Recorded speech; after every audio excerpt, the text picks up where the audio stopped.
And hello again. We obviously just had a short break, but we're now back for the match between Spooky Action at a Distance and Reavers. So why don't you tell us who's on the Reavers team, the blue team there, Gommel? I will do exactly that as soon as I click that fancy UI button. Okay, it looks like the Reavers squad has got Locke. I believe that's Locke Erasmus, right? It is indeed, yeah. And the Big Pansy, Reaver Geist, Asher Elias, the 23rd, 22nd. I'm not even sure that, really. Somewhere You have to around there. undock. You have to undock, don't you, to keep your ranking?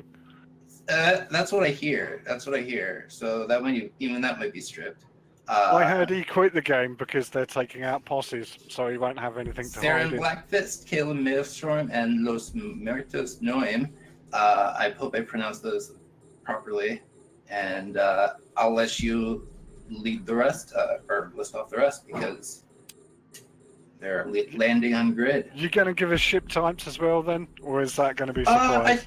You know what? That will be a surprise. No, I'm just kidding. Loxton's going to be in a Bargist. We got the Pink Pansy in a Federation Typhoon. And Orneros is being flown by a Reaper Geist. Asher is in a Harbinger. That's just a straight up Harbinger. Mortis Noim is in a Purifier. We got a Vigil flown by Black Fist and a Punisher flown by Caleb Maelstrom. That's a rather interesting choice. Okay, I'm going to rattle, sorry Spooky, but I'm going to have to rattle through you a little bit more. We should have an Astarte, possibly. Aneros, Navy Harbinger, Navy Brutix, Feeple, Confessor, Vengeance. It looks like we might be having a few issues with that Astarte at the moment, so we'll wait and see what the referees actually decide on that one.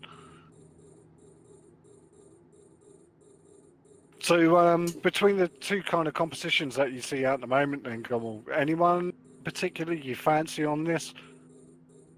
Well, that's on paper, I'd put my money on the Spooky at a Distance, but I've seen how well the Reavers can function as a team, so let's see how that all rolls out.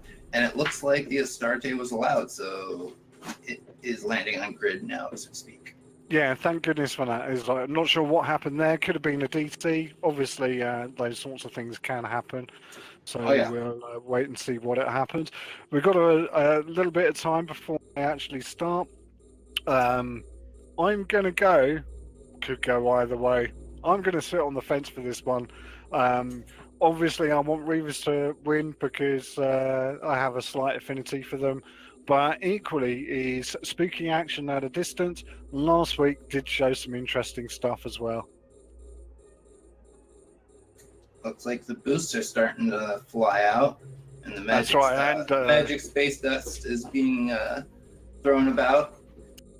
And just looking at that defense bar from the Reavers team, and also the control bar as well, it's like, definitely kind of like dominating there. And they've got tracking disruptors that are coming out, but that Purifier taking a hammering straight away. Oh goodness, yes. But that Feeple's not far behind. It's gonna have to switch into defensive mode and get some reps fast. And it looks like that's starting to happen. But that Purifier flown by Los Muertos Noem is out.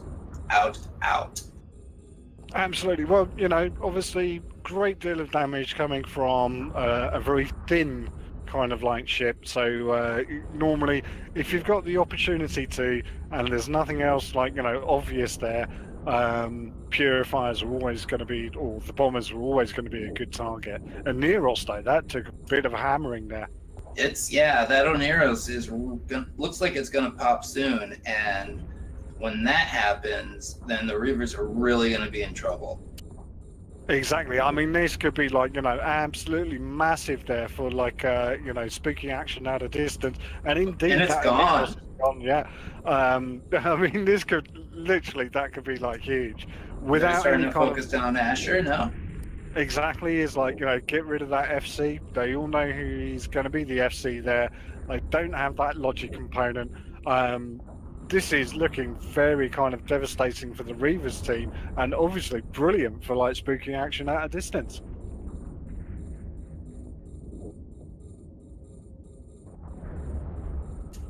Yeah, looking at the teams on the map, the Reavers didn't really try anything fancy, and it looks like they just tried to grab spooky action at a distance by the belt buckle, and they happily obliged them. There goes Ash's Harbinger. So that's the FC for the Reavers team bloke out.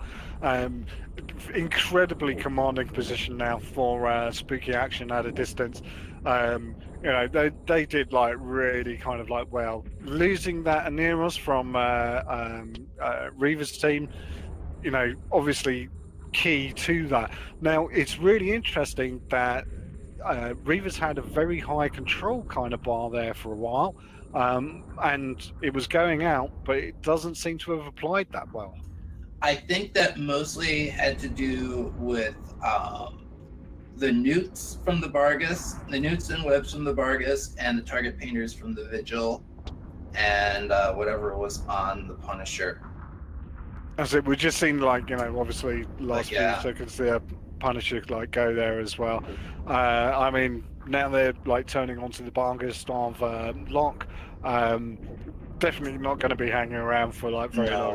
I think that we are looking at Spooky being in a relatively strong position here. As long as they stay away from the boundary, this match is over. I'm sorry?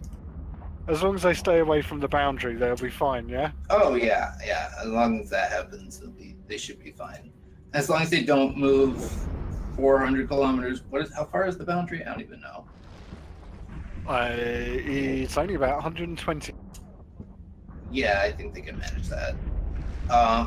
You know what? I think a lot of I think some really wise choices were made in the team composition, going with the T3 destroyers. You don't see much of that. The Reavers chose to have 2 battleships and then try and back that up with and try and just back that up with 3 frigates, and that I don't think that was enough. They just fell to those T3 destroyers. They fell fast. I was just really impressed at how well they punched through that Aneros. That was the bit that struck me as being the pivotal point there.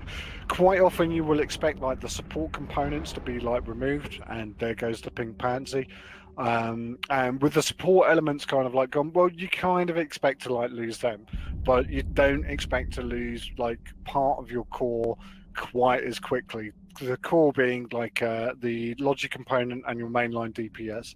But that was an absolutely like solid performance there from Spooky Action at a distance, and that was undoubtedly the first convincing loss for Reavers.